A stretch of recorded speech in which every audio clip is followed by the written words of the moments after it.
right. Well, thank you for joining us once again. This is going to be a special edition of the Grace Connection. We are foregoing the normal format because we have a really special announcement in this week about the reopening of our church. I know many of you have had questions about that, and so we hope to answer a lot of the questions you have and give you lots of information. But as we look to the future, we want to stop first and recognize how much we've seen God at work over these last few months. And so I'm joined this morning by our head elder, Mike Scupian, who is here to, again, talk to you from our elder's perspective. And so, Mike, where have you seen God at work over these last few months during this time of quarantine?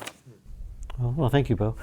Well, first of all, I think I have to recognize that all of our lives have been touched by this. And that may be an understatement. I think all of our lives have been turned upside down by everything that's going on. You can't see where I'm at now, but we're actually upstairs, upstairs because downstairs is being recarpeted. So our lives have been turned over. The church has been turned over. So the things that we used to rely on have been taken away, and all we really have is God now, and that's a really good thing. It's been good for me. It's been a real challenge for me at times to give up the things that I thought was sound and safe and well taken care of. That's taken away. It's been great for my prayer life. It's been great for me spiritually, but it's also been scary and difficult. I'm awfully pleased to see how other people are dealing with it. We're all coming at it from different angles. We've all been affected in different ways, but we all have stories of how God has been there, as God has been our comfort, and God has been our peace. And I believe God is about to bring us back together again. Right, that's right. And as we've been looking throughout this process, that's one of the things that I've definitely seen is where God has shown over and over again that His strength is made perfect in our weakness. And that's really driven us to the point as we look to reopen, to not just rely on our own individual wisdom or strength, but we've really gone through this process learning to listen. And so listen to God, listen to one another, and also try to seek out wisdom from those who know more about what's going on than us. And so we've been trying to do a lot of listening, both through the research we've been doing, trying to do a lot of research on from various articles, from various experts, various people. Mike and I have been part of a Zoom pastors meeting that included the mayor of Arlington, the Arlington city director, the chief of fire, who is the chief over emergency responses, trying to collect information about what is going on and trying to learn from those who know more about that. And we've also been listening to you. We have, throughout this process, the elders and some of our staff and deacons have been calling you. And so, Mike, as you've been part of that process, what have you been hearing from people in the congregation about where they're at? Well, first of all, let me say that whoever had the idea of us calling everyone, I know you started calling everyone the first week, which was a massive job, and then you spread that out among us. That's one of the best things we've done in a long time, I think, at the church. It's been truly, truly good. I've had some just beautiful conversations with people, some people I didn't know very well, and that's been very, very good for me.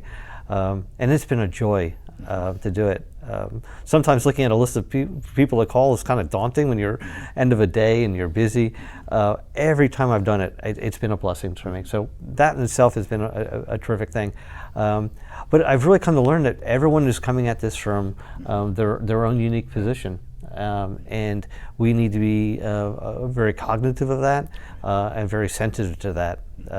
Some of you are coming up from a very a position that I can understand, and sometimes you're coming from a position that I can't understand.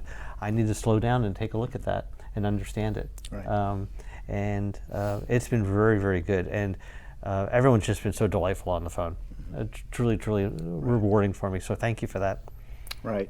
It really has shown again and again how humbling this whole process has been, because we've seen that if we're really looking at this from a holistic perspective, it's really created a very complex narrative, to say the least. And so understanding how complex this issue is, as we've been forming a reopening plan, our charge as the leadership of the church, myself, our staff, our elders, we've been trying to look at a plan that we believe is best for Grace Covenant Church. We haven't tried to develop a plan for how to reopen the country. We haven't tried to develop a plan for every church across the world to reopen. We have acknowledged that there are many different churches there, maybe even in the same area of us, who have a very different dynamic, have very different structure, have very different population group that is different to us. And so their plan is going to look very different from ours. And we're okay with that. We support them in that. We don't have time to fix their problems. We are simply asking God, looking and asking experts, what is the best plan for us at Grace Covenant Church? But also, we also recognize that we're looking at a plan for us as a church, but individual family units within the church, they're going to have a different narrative for them, and they're going to be at different places, and they're going to have different decisions that they're going to have to make for themselves. And we want to recognize that that's okay. It is okay that you may have a different place where you're at that is different than some others. So you may not feel comfortable coming back to church in the time that we're reopening, and that is okay. This isn't this is a plan where we're saying, hey, we expect everybody to completely follow this plan. We are just making a plan that enables people who feel comfortable to come back to begin that process of coming back. And we also recognize that as we get more and more information that is unfolding, that we'll have to make adjustments according to that. And so we're holding out our plans with open hands, recognizing that God's going to do what God's going to do, and we're simply seeking to follow him in that. And so we also want to recognize that for those who really understand that they're in the place that they're not ready to come back, we will continue with an online format and continue with the same pastoral care of calling people throughout the week. That's not going to change. So we don't want you to feel like you're going to start to be ignored if you're not ready to come back when we reopen.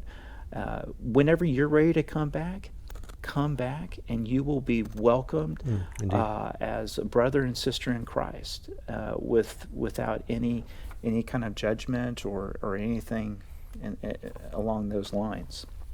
And so, as far as the plan that we're looking at, the reopening date that we're looking at is June 14th. Now, that is subject to construction delays. As Mike mentioned earlier, we're in the middle of a lot of construction and reorganization with the church. So that could potentially push that back a week to June 21st.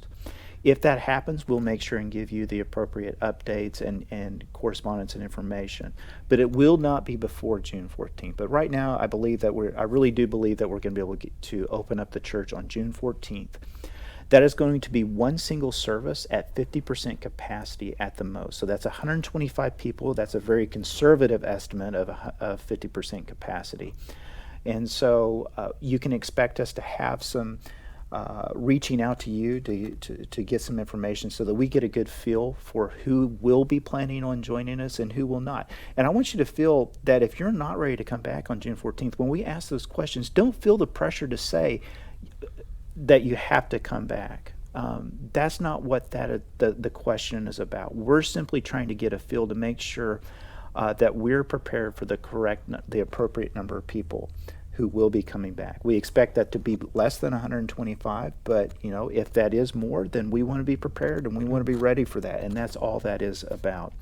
We are not going to be having any children's programming during that worship service, so there's not going to be any children's or youth Sunday school, and so all the children and youth will be together as a family unit. So the family units will be together. Let me make that clear. There's not going to be any separation for children's church or anything within that regards. Also, the adult Sunday school will remain on Zoom. So in other words, we're not going to have any public gathering other than the worship service on here on location on when we start to come back together on June 14th.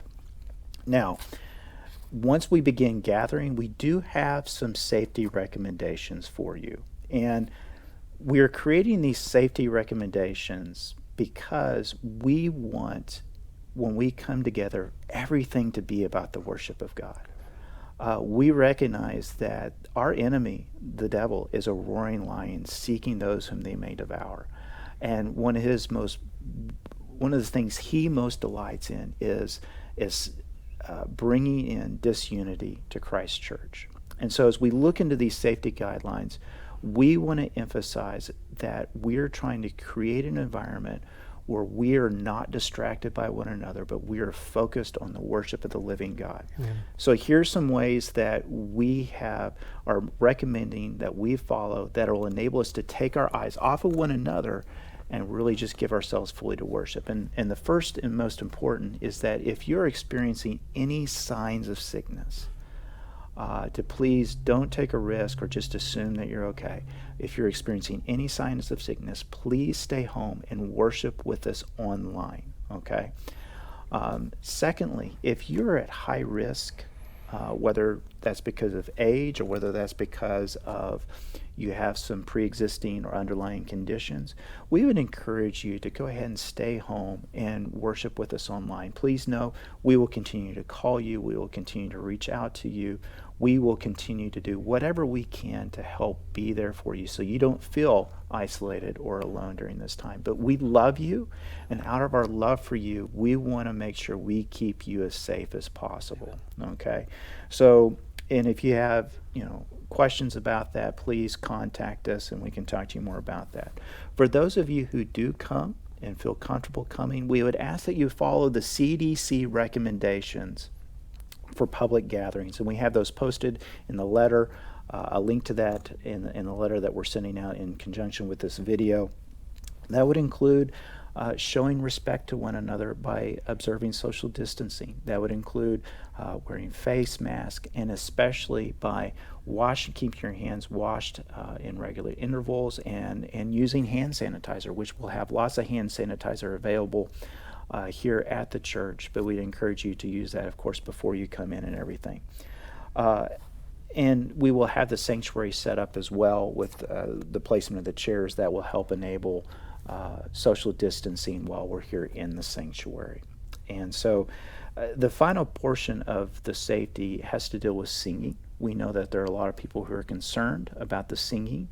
And so what we're doing is we're adjusting the format of the church. We will begin with a solo song on the beginning, and then we'll move into our instructional portion of the service. After the instructional portion of the service, for those who wish to stay, we will have a time of singing that will be posted online as well.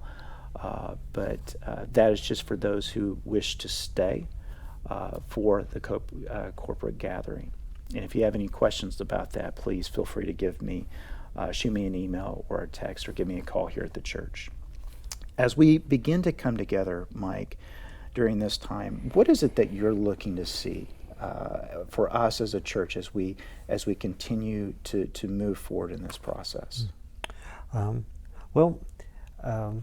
This might sound a bit strange, but I really don't want to go back to the way we used to be. Mm-hmm. If we simply go back to the way we used to be, then it's kind of hard to give this any sort of meaning or benefit. I'd like to go beyond where we used to be. We were a fine church before it. I hope to be an even better church afterwards. I hope that after we all come back together, we can look and we'll see ourselves as being even more faithful to God and more loving to each other. So how do we get there? Well, we get there by being focused on who we are, who God is, what God has done for us, why He's called us together, and understanding that this is a time to show each other grace and mercy and love, and that we're called together as a family and to love each other. That doesn't always mean we agree or get along, and that's okay. In fact, it sounds strange, but it's okay. It's good for us to have a level of conflict and work through it. We're stronger that way because it's not about us. It's about our Savior and what He's done for us. Right. And if that's our draw, right, then all the little things will fade away, and we'll look back and say, right, "Wow, right, the Lord has been good to us." Right. And so that would be my final admonition for us as we move forward. for all of us to keep our eyes on Christ, right? It's not about trying to just become united out of sheer sense of will, but become united because we are looking to Christ and we're looking to live out His love first and foremost. So please keep this in mind. We know that this is probably a lot of different questions that this may arise. Please take a look at the document that comes alongside with this that may answer some of your questions, but also feel free to give me a call or shoot me a text or an email if you do have any additional questions or concerns. We love you, and it is our prayer that God will continue to sanctify His church during this time. Thank you, and God bless. Amen.